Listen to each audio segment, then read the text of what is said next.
Si comme bon nombre de personnes, vous êtes client des téléviseurs Philips TP-Vision pour l'immersion ou en tout cas l'expérience visuelle que procure la technologie Ambilight, eh bien vous allez adorer l'Ambiscape. Non seulement parce qu'il promet d'être encore plus dingue dans son genre, mais aussi parce que je l'imagine beaucoup moins cher. Je vais tout vous expliquer. Cela fait en effet partie des annonces qui ont été faites dans le cadre de l'événement européen qui a été organisé par le constructeur à Berlin et vous allez retrouver plusieurs vidéos sur la chaîne consacrée à cet événement. Et justement, en fin de cette vidéo, mais aussi dans la description, vous allez retrouver une playlist parce que je vais segmenter un petit peu tout ce qui s'est passé sur place, peut-être pour faire des vidéos qui seront plus courtes du coup et qu'on pourra reconsulter plus régulièrement et plus facilement aussi dans l'année. Pour les plus curieux d'entre vous d'abord, eh bien, je vais vous repartager un petit peu quelques mots sur ce que représente l'Ambilight pour la marque. Si jamais vous n'en avez jamais entendu parler, j'en doute, mais pour qu'on puisse bien remettre un petit peu de contexte autour des enjeux de l'Ambilight et les impacts positifs qu'on a eu ces derniers 6 mois. Je vous en parle parce que dans chacun de mes tests et dans chacune des vidéos consacrées au TV du constructeur, l'Ambilight est toujours l'argument qui arrive peu ou prou en tête de liste selon les études et qui fait que les cinéphiles achètent un téléviseur de chez Philips plutôt qu'un autre. Selon le constructeur, il y aurait dans les foyers, partout dans le monde, environ 35 millions de téléviseurs Philips Ambilight et 80% des utilisateurs déclarent que leur prochain modèle devra en être doté. Donc pour toutes ces personnes, vraisemblablement, le retour en arrière n'est pas possible, ou en tout cas pas envisagé. Et c'est pour cela que la technologie évolue, tantôt dans une intégration physique de cette techno. On peut avoir des dispositifs, des téléviseurs qui sont dotés de l'Ambilight à 3 côtés. On peut avoir de l'intégration à 4 côtés. Et puis on l'a vu aussi depuis ces 2 dernières années, on a une sorte de Ambilight Plus, c'est son nom, qui lui utilise des sortes de capsules autour des diodes qui offrent une forme de réflexion plus importante. Ça permet aussi d'avoir sans doute des diodes plus puissantes qui étendent encore un petit peu la portée de cette technologie Ambilight. Mais la bonne nouvelle, et ce qui a fait une réelle différence à compter de l'été 2025, eh bien c'est le choix de Philips de ne plus faire de l'Ambilight un atout qui impactait finalement assez significativement le prix des TV. C'est-à-dire que les gens avaient du mal à sauter le pas en se disant est-ce que réellement avoir l'Ambilight, ça vaut entre guillemets aussi cher? En tout cas, est-ce que ça vaut le coup de payer pour avoir de l'Ambilight?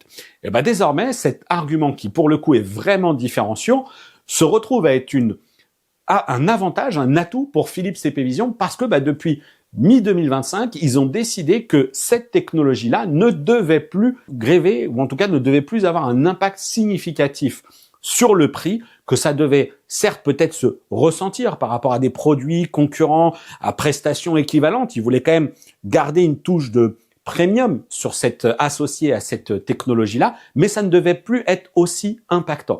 Et ça a fonctionné sans doute aussi parce que Philips a mis plein de choses bout à bout, mais à partir des 6 derniers mois de 2025, ils ont affiché une très jolie croissance jusqu'à reprendre 5% de part de marché, ce qui est considérable sur un marché où justement, l'évolution, le taux de renouvellement est pas énorme parce que on est sur un marché qui est plutôt mature, qui est quand même très concurrencé par des acteurs chinois. Alors Philips TP-Vision en est un aussi, mais on a des marques qui sont très agressives, Hisense et TCL en tête, je pense qu'on peut les avoir. Et surtout, il y a un truc qui, moi, me semble, ne s'est jamais réellement essoufflé, c'est l'affect que beaucoup de personnes ont.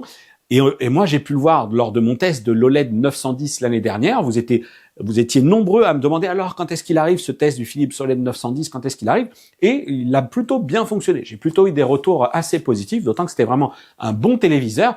Et puis eux, ils ont fait un carton sur la fin de l'année avec toutes les offres, offres Black Friday, offres Noël et tout ça à partir du mois de septembre. Vraiment, ils étaient revenus. Philips TP-Vision, au-delà de tout ça, a aussi repris un petit peu confiance. Et du coup, les distributeurs également leur ont réouvert un petit peu les portes peut-être plus facilement. Voilà, parenthèse refermée. Pour en revenir à ce sujet qui est la dernière évolution de ce système Ambilight qui existe toujours mais qui s'étend désormais avec l'Ambiscape. Et finalement, c'est vrai que ça ressemble à ce qui existait déjà avec la possibilité d'utiliser des ampoules Philips Hue qui étaient nativement compatibles avec les téléviseurs de la marque. Mais vous savez que l'histoire, elle n'a pas été géniale puisque lorsque les produits Hue sont passés sous le groupe Signify, eh bien, c'en était fini. Il y avait une licence qui était payante. Alors, certaines marques l'ont proposé, comme Samsung, à travers d'applis payantes, etc. Mais on ne les retrouvait plus nativement compatibles sur les TV Philips. Avec l'Ambiscape, c'est le retour de tout cela, mais avec une forme encore plus évoluée, puisqu'on n'est plus exclusivement compatible avec les produits Hue, mais avec d'autres produits également. Mais attention, il faut savoir que ça va être sur les modèles de 2026, mais certains modèles également de 2025 qui fonctionnent sous Titan OS, donc ce qui exclut tous les modèles de 2025 sous Google TV, dont l'OLED Plus 910 dont je viens de vous parler, et naturellement aussi l'OLED Plus 950. En revanche, compatibilité totale, comme je l'ai dit, avec la gamme de 2026 sous Titan OS, ainsi que des modèles de 2025 qui tournent sous ce système d'exploitation. Pour être plus précis, on a les modèles The One, série 9000 de 2025, les mini LED MLED 910 et MLED 950, mais aussi l'OLED 760 qui était lui un produit également plutôt d'entrée de gamme. Comme vous pouvez le voir, j'ai eu une démonstration de cette technologie et je vais vous partager mes premières impressions tout en sachant que je suis surtout curieux en fait d'avoir vos impressions, si tant est que ce soit possible au travers de ce que vous allez voir, sur un point bien précis. Est-ce que finalement, après l'Ambilight, cette Ambiscape n'en fait pas un peu trop? Je vous pose cette question parce que comme ça, vous allez pouvoir commencer à maturer votre réflexion en fonction justement des images que je vais vous partager. C'est parti. Donc déjà, il faut savoir que la techno Ambilight, donc sur ces TV sous Titan OS, elle offre un mode Ambilight dit IA. Là, on se parle d'Ambilight. Désolé, je suis allé un petit peu vite. Avant de vous parler d'Ambiscape, il y a l'Ambilight qui, lui, évolue donc en offrant un mode Ambilight IA. À l'intérieur de celui-ci, ce qui m'a été expliqué, c'est qu'on va retrouver 3 flags, 3 catégories, 3 types de marqueurs qui vont permettre d'activer ce mode Ambilight IA, puis de catégoriser automatiquement le contenu que vous allez visionner. Il va être identifié selon des modes entertainment, comprenez multimédia, sport et gaming. C'est une identification qu'on va qualifier un petit peu d'avancée qui, selon le constructeur, dans le cas du gaming, par exemple, va même offrir la possibilité de voir le nom du jeu, le titre, s'afficher dans la game bar de Titan OS. Je ne l'ai pas vu, on n'a pas eu de démo particulière, donc ça sera un point qu'il faudra vérifier lors des tests. Concernant la partie multimédia ou entertainment, comme ils l'appellent, on m'a aussi expliqué que cette fois-ci, on a une brique qui, elle, fait intervenir le hard coding, ce qui laisse supposer qu'on est sur la meilleure des précisions que va offrir cette nouvelle génération de l'Ambilight AI. Mais attention, c'est pas compatible avec tout. Alors, vous aurez du traitement Ambilight quoi que vous regardiez, parce que ça c'est historique, c'est comme ça que ça fonctionne avec tous les contenus, mais les services qui m'ont été mentionnés comme étant d'une certaine manière optimisés avec cette brique Ambilight AI et cette interprétation hard coding, c'est par exemple Netflix, Disney+ et Prime Video. Pour l'heure, il n'est pas indiqué si ce sera compatible pour l'application Apple TV, qui de toute façon, elle n'est pas encore intégrée à Titan OS. Son intégration est annoncée pour plus tard, à partir de l'été 2026. Mais il se pourrait, donc là aussi, vu que c'est quand même un gros service, Apple TV, et bien que cette brique hard coding fasse partie de ce nouvel Ambilight, ou plutôt Ambilight AI. Voilà pour ce premier point sur l'évolution de cette technologie, qui visiblement, là on est sur la partie software, mais qui visiblement n'évolue pas sur la partie hardware. Comprenez que on ne m'a pas indiqué que les diodes évoluaient dans leur conception, dans leur puissance, dans le nombre de diodes présentes à l'arrière, en fonction de si on est sur un système 3 ou 4 côtés. Ça m'a pas été précisé. En même temps, cette présentation, elle est allée assez vite et justement, c'est dans cette rapide présentation que l'on a eu, d'abord, l'Ambilight avec cette boucle que vous voyez là, avec l'astronaute qui se balade sur une planète aux couleurs, une planète très colorée justement. Et puis très vite, on nous bascule sur ce que ça donne cette fois-ci avec l'Ambiscape. Alors, désolé, parce que il y a beaucoup de zoom et de dézoom. Encore une fois, ça va assez vite. J'essaye de capter ce que la personne qui nous fait la présentation fait en temps réel, parce que je sais pas si je vais avoir le temps d'y revenir, etc. Et puis surtout, je suis coincé entre une chaise et un mur. Bref, c'est franchement pas très très confort. Mais vous devriez, néanmoins percevoir un petit peu ce que ça donne. Et puis encore une fois, je vais le redire, mais on y reviendra également durant les tests. On voit quand même très rapidement qu'on a d'autres ampoules qui s'ajoutent donc dans cette configuration Ambiscape, 2 ampoules sur le côté, j'en ai 2 également un petit peu plus proches de moi, donc un petit peu plus loin du téléviseur dans la pièce. Et ça, c'est 2 lampes sur pied. En l'occurrence, pour les deux ampoules qui sont un peu plus loin, elles s'ajoutent au système pour passer donc de l'Ambilight à l'Ambiscape. L'Ambiscape, c'est une technologie qui peut mémoriser jusqu'à 10 ampoules connectées que vous allez donc placer dans votre pièce selon 10 positions que vous allez pouvoir retrouver ensuite sur votre téléviseur. Mais attention, seules 4 peuvent être activées, gérées simultanément. Il faut donc les activer ou les désactiver depuis l'interface, depuis les menus du téléviseur ou depuis votre application mobile que vous allez associer au TV. L'excellente nouvelle et le truc vraiment très intéressant qui se cache là-dedans, parce que oui, je trouve que finalement, c'est ce qui, moi, m'interpelle le plus et ce qui, je pense, va rendre ce système encore plus populaire, c'est que ces développements sous Titan OS ont permis à Philips TPvision d'ouvrir cette technologie Ambiscape à d'autres marques, 5 en l'occurrence. Bon, naturellement, on retrouve quand même Philips Hue, comme quoi ils sont pas trop rancuniers. Puis peut-être qu'ils avaient encore sous la main quelques lignes de code qui leur a permis d'intégrer le truc pas trop difficilement. Et puis il faut bien reconnaître que ces ampoules Philips Hue, pour tous les propriétaires d'ampoules Philips Hue, je pense qu'ils regretteraient quand même de se dire attends, j'ai un truc Ambiscape que je peux pas utiliser avec mes ampoules Philips. Je pense que ça aurait, il y aura pas mal qui aurait une levée de bouclier. Bon, je me m'étaler. Compatible avec Philips Hue, avec Wiz ou Viz également, Nanolith, Osram et Ikea, oui, Ikea. Et donc là, c'est quand même une précision que j'ai envie de qualifier d'importante, parce que, alors attention, oui, précision importante, c'est qu'il faut que ce soit des ampoules au format E27. L'autre point qui est quand même super important et que moi j'accueille très positivement, c'est que le fait que l'on ait désormais d'autres produits que ces produits Philips Hue, c'est une excellente chose. Je ne sais pas si vous êtes d'accord ou pas avec moi, les ampoules Philips Hue, c'est clairement pas parmi les moins chères. Elles se positionnent même souvent parmi les plus chères. Alors oui, le constructeur, pour en avoir déjà parlé avec lui, et les gens de chez Signify, clairement, ils me disent oui, mais c'est la qualité, etc., la stabilité. Ok, super, très bien. Mais alors par contre, le billet, ça chatouille un petit peu. Mais je reconnais aussi, et je comprends tout à fait que certains peuvent accéder à cela parce que il y a aussi parfois des packs, des promos qui sont très intéressants. Donc, bien entendu, Philips TPvision ajoute que d'autres marques viendront compléter encore cette liste de constructeurs compatibles avec cette technologie Ambiscape. Et pour l'heure, les produits spécifiquement compatibles au sein de ces marques seront accessibles pour les propriétaires des téléviseurs compatibles par le biais d'un QR code qu'ils auront plus qu'à scanner à l'écran pour voir la liste des produits compatibles. Il vous reviendra ensuite, en tant qu'acheteur, d'accommoder, de choisir les bonnes ampoules en fonction de la puissance nécessaire, parce qu'il y aura peut-être certains modèles qui se comporteront mieux que d'autres. Pour l'instant, là aussi, je ne peux m'engager sur absolument rien.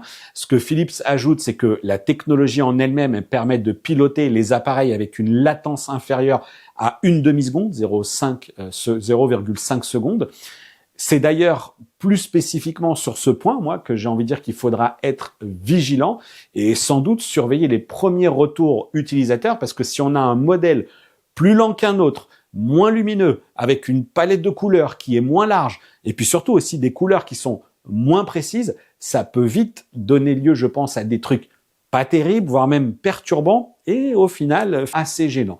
Côté disponibilité de l'Ambiscape, c'est prévu pour 2026 sur les TV LCD à partir des séries 8000, ainsi que les modèles OLED de 2026, donc tous les modèles OLED, et le RGB mini LED, donc le 981 Bien entendu, je vais vous faire des vidéos sur chacune de ces annonces, hein. N'ayez crainte. Il y a également le The One qui sera également compatible avec The One 2026, compatible avec cet Ambiscape, mais aussi The One 2025, comme je l'ai dit, puisque eh bien les modèles de 2025 qui tournent actuellement sous Titan OS, pardon, presque failli dire Tizen OS, hein, vous avez vu. Donc le PUS série 9000 de 2025, MLED 910 comme je l'ai dit, MLED 950 et OLED 760, tout ça c'est compatible avec l'Ambiscape. Et puis petite cerise sur le gâteau, cette techno elle sera aussi portée et compatible avec les moniteurs gaming Evnia. Donc si jamais vous avez une grande pièce dans laquelle vous avez l'installation pour le TV et puis tout à côté l'installation pour le PC de jeu, vous avez un moniteur dessus, bah vous pourrez également profiter de vos effets. Ça risque également d'être très très cool. Maintenant, pour conclure, eh bien j'ai envie de vous partager une forme de premières impressions ou mon feeling, mon ressenti que j'ai envers cette technologie. Et puis, je vous ai invité en tout début de vidéo, justement, à commencer à cogiter et vous laisser en fin de vidéo, justement, dans les commentaires, l'occasion, vous aussi, de réagir.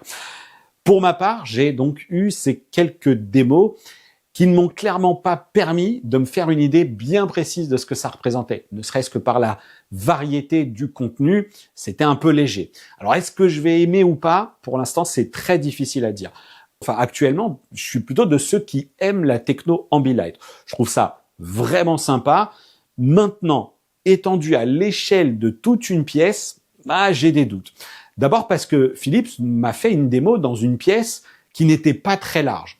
4 murs blancs, des ampoules offraient certes une belle uniformité des couleurs, et puis les zones de lumière se recouvraient pas trop mal. Il y a une sorte d'ambiance globale qui fonctionnait. En tout cas, pour la quelques dizaines de minutes où j'ai pu passer dans la zone où j'ai pu être dans la zone de démo. Maintenant, il me manque encore beaucoup de points d'analyse. Je l'ai dit, pas beaucoup de variété de contenu. La qualité des ampoules, là aussi, j'avais des produits qui étaient sélectionnés, mais qu'est-ce que ça peut donner en fonction du budget que je serais prêt à accorder avec ça et aux ampoules que je vais y connecter. Donc la réactivité était bonne sur place, mais est-ce qu'elle sera vraiment bonne pour avec tous les produits?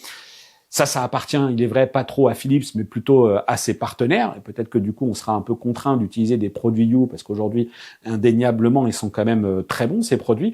Quid également de la couleur, comment tout ça va communiquer et comment elles vont réellement interpréter chacune des couleurs. Est-ce que un magenta sera reproduit de la même manière par toutes les ampoules? Évidemment que non. Mais est-ce que l'uniformité sera quand même là? Bon, au pire, on aura juste à choisir 2 ampoules qu'on aura dans le champ visuel strictement identique. Donc voilà, donc il y a des choses qui peuvent même être assez décisives, la puissance lumineuse, etc. Et puis, par moment dans la vidéo, on peut voir aussi que lorsque le télé affiche certaines zones sombres à l'image, eh bien l'éclairage des ampoules de l'Ambilight devient blanc. Et alors, c'est pas un blanc ultra éclatant, c'est parfois même un blanc plutôt discret, mais j'ai peur que finalement ça perturbe pas mal la lisibilité des contenus. Quand on va avoir des scènes sombres, si jamais la luminosité produite par les ampoules est trop présente, eh bien nos iris vont avoir tendance à se refermer. Finalement, quand on va voir à l'image, ça risque de perturber l'expérience visuelle que l'on va avoir à l'égard du téléviseur. Mais ça, c'était déjà également un petit peu le cas avec la technologie Ambilight. Donc c'est quelque chose, peut-être que vous allez me dire « Ouais, non, je suis pas trop d'accord avec ça ». De toute façon, si on est fan de l'Ambilight, c'est sans doute parce qu'on ne veut pas voir des contenus dans la pénombre totale, parce qu'on trouve ça trop fatigant et qu'on préfère plutôt avoir une lumière d'ambiance. Mais cette lumière d'ambiance, est-ce qu'elle doit être blanche pour autant? Voilà. C'est sûr, en tout cas, j'ai hâte de tester, j'ai hâte de savoir aussi, du coup, si dans tout cela, vous comprenez, si Philips va faire le nécessaire pour créer finalement à un moment donné une sorte de liste des produits certifiés Ambiscape pour une expérience qualitative garantie. Alors, faudrait pas en plus ça devienne n'importe quoi et que ça la fasse exploser le prix des accessoires qu'on pourrait acheter, mais qu'on soit un petit peu accompagné, qu'on soit un petit peu guidé. Ambiscape et Ambilight seront aussi compatibles avec les autres modes qu'on connaît déjà. Ça, je pense que c'est le cas. J'en ai déjà vu. D'ailleurs, c'est aussi un truc qui va compléter l'expérience et qui est plutôt une bonne nouvelle. C'est qu'on peut associer cela à de la musique, on peut associer ça à de l'éclairage d'ambiance, certaines animations. Donc finalement, là aussi, on retrouve ce que j'avais commencé à dire au début, l'Ambilight mode plus connecté avec d'autres ampoules qui portent désormais, ce nom d'Ambiscape. Bref, j'espère qu'on s'en reparlera assez vite. D'ici là, je vous invite à réagir, à vous abonner à cette chaîne si ce n'est pas déjà fait, et puis consulter la playlist dédiée aux nouveautés 2026 de cet événement Philips TP Vision, sachant que bien entendu, il est possible que certaines vidéos, au moment où vous regardez celle-ci, ne soient pas encore montées ni même publiées, qu'il va falloir garder un petit œil sur tout ça. Allez, je vous dis à très bientôt pour une prochaine vidéo sur la chaîne, et d'ici là, portez-vous bien. Ciao!